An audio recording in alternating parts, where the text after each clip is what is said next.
Are we ready? Okay. Can a tree change your life?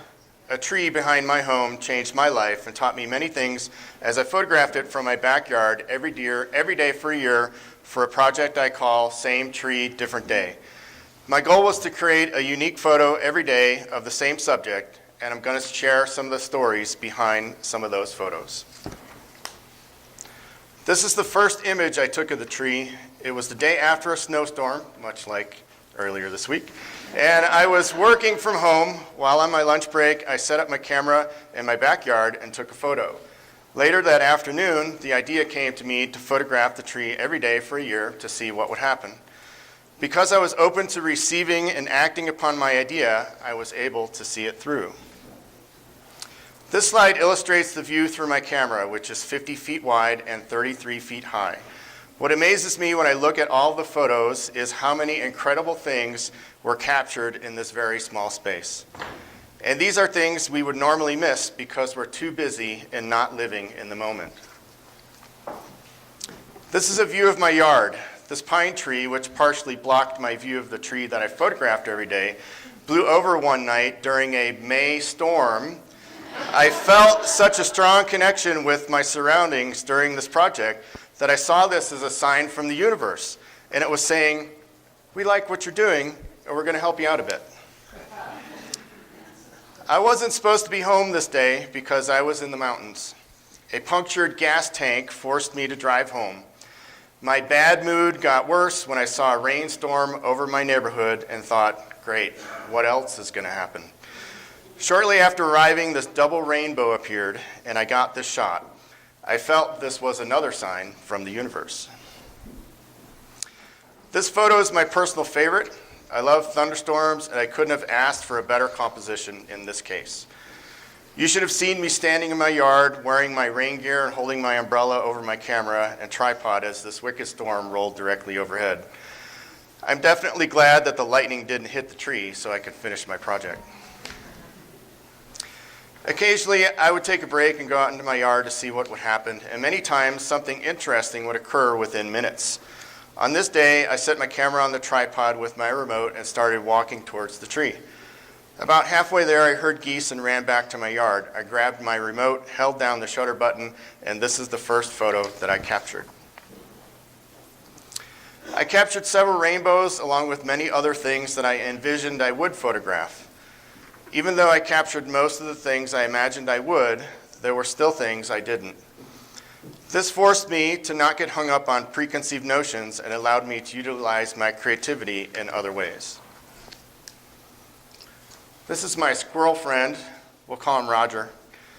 He would often visit very early in the morning, so I call this photo the early squirrel.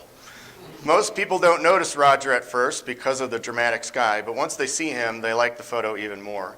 This is proof that sometimes the smallest details can make all the difference. Roger visited so much that I could tell it was him by the way he interacted with the tree. He would approach from the left, stopping every few feet to take a look around as he got closer. Then he'd climb almost all the way to the top and work his way down the right side of the trunk. About halfway down, he would hang from his back feet and stretch out his arms in front of him. Then he'd run to the ground and scamper away. I loved watching the ravens, and sometimes one would land in the tree. I remember this sunrise because it was one of several mornings that was so cold my patio door froze shut. To get out to my yard, I would have to use a hairdryer to melt the ice on the door. This not only shows my dedication to the project, but it also proves that I own a hairdryer.